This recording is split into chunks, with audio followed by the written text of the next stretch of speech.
Well, to the matter of SMRs now, or small modular reactors, nuclear reactors to be exact. Ontario has been a big proponent of the technology, not only the provinces to meet the province's electricity demands, but also as a product that can be exported elsewhere and build Ontario industry. Now, last week, an SMR project at Ontario's Darlington site was named in the Carney government's first tranche of national projects. And to talk about this, we are now joined by Ontario's Energy Minister, Stephen Lecce. Minister, thank you for making the time. Thank you. Good to be on back.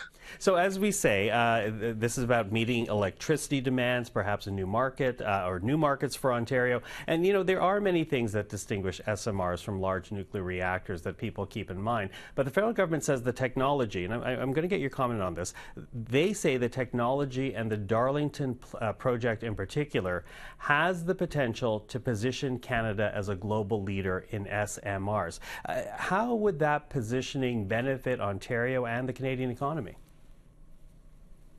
And I would argue we are there already. We're at the early stages of really flexing our muscle on the global stage when it comes to the first mover's advantage and embracing the fact that Ontario, before the Americans and the British and French and Italians and Japanese, here we are in this country leading the way, building the very first of its kind, a fleet of four. Each of them are 300 megawatts of power. That's 1,200 megawatts in total power for over 1 million people's homes. It's significant. But to the question of how do we export this potential, we've already secured partnership agreements in Alberta, Saskatchewan, and New Brunswick to build SMRs for them. We've also secured agreements with TVA, Tennessee Valley Authority, the largest public utility in America. Not ironically, here we are in Ontario helping to support build-outs of SMRs there. And in Europe, particularly in Eastern Europe, in Poland, in Estonia, nations at the front line of Putin aggression, they want to decouple dependence on natural gas from Russia. They want clean tech options. And here we are building SMRs for them. That means our supply chain benefits. $500 million so far of secured agreements in place, commercial agreements to deliver products and materials.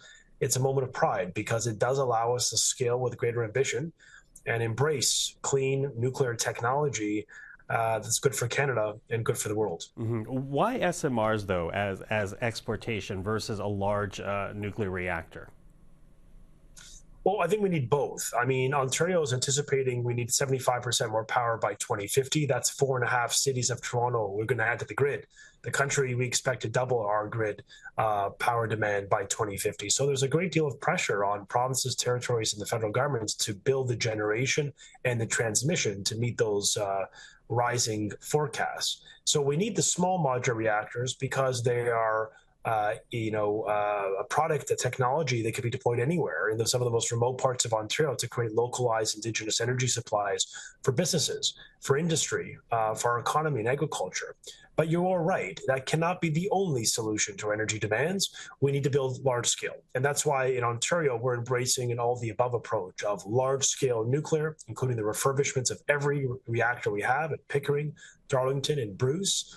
But we're looking to build net new. And we've actually said to the federal government, look, this investment in the small modular reactor project at Darlington is a good first step. We welcome that support, but it cannot be the end.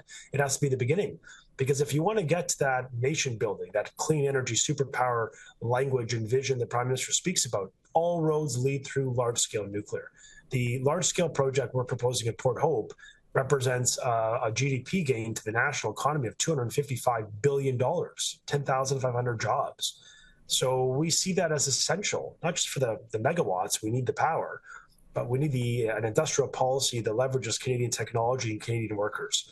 And that's why we insist that the federal government work with us on that project, in addition to the small modular reactors, which will be applied at Darlington and could be deployed in other parts of Ontario in the country. Mm-hmm. So the first tranche does include the SMRs, the small modular reactors. As you say, amongst your additional ask is this large reactor at Port Hope, as well as we heard from the Premier, tunneling beneath the 401, arguably North America's busiest highway.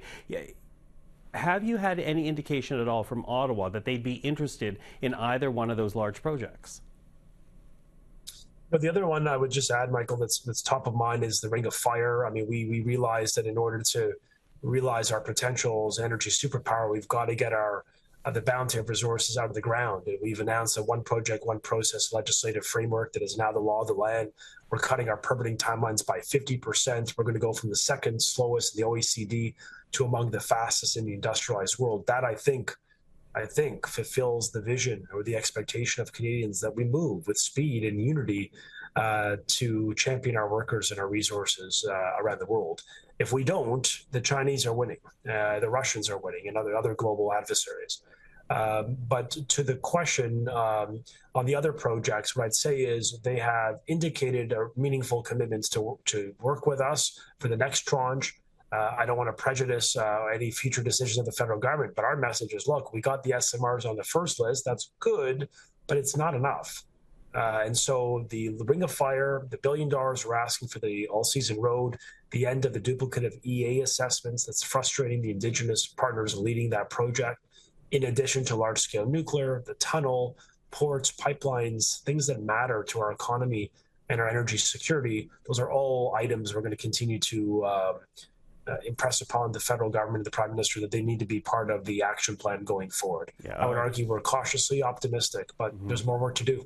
Well, a lot of things you mentioned there, including EA, environmental assessment, for people who may be outside of the governmental lingo here. But you know, when you talk about environmental assessment, you also mentioned China. Now there's talk about perhaps dropping the tariffs on Chinese EVs. How quickly could the relationship between Ottawa and Queen's Park sour if, for example, those tariffs are dropped, or if, for example, the Port Hope reactor, the 401 tunneling, doesn't actually happen as part of these national projects?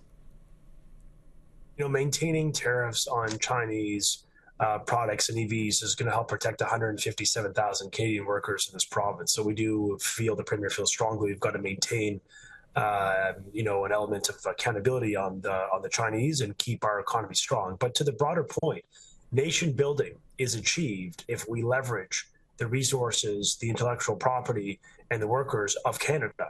And we have proven we can build large-scale nuclear on time and on budget. We've proven that we can so far build the SMRs that are adhering to the disciplined timeline of getting them done by year 2029. But that's 3 or 4 years ahead of the next major competitor in the UK. So we are demonstrating an element of leadership in the space. We just simply expect the federal government to work with a greater sense of speed, because the expectations they have set is that big nation-building, job-creating projects will be in the queue. And so, as I say... If their definition of that speed and their list of priorities do not match yours, because we've seen right now, you know, this bromance between the Prime Minister and your Premier, if those things don't happen, how quickly can the relationship sour? Well, I mean, look, I think at the end of the release of their project list, if Ontario does not fare well, then that's a discussion we'll have then. I remain cautiously optimistic the federal government recognizes that 50% of GDP, almost 50%, runs through Ontario. We really are playing an important role, not just for, you know, the interests of Ontario families, but for the national economy. And we're helping to build SMRs and nuclear power and working on processing of our critical minerals with other provinces, taking a Canada First approach to nation building. So look, we're going to keep them accountable. We have to in this moment. We've got to move with greater speed. We've got to end the duplication. We've got to get on with building. But I also believe when we're up against a common threat, the Premier, I believe, has demonstrated that leading by example starts with working with the duly elected governments of Canada. And I think that is a virtue in this moment. While I appreciate fully, we may need to, you know, step it up at times to keep the pressure on. But right now, we got to fight back with one message and a unified front. And I think Canadians expect that of all governments. Stephen Lecce, appreciate the time. Thank you for that. Thank you.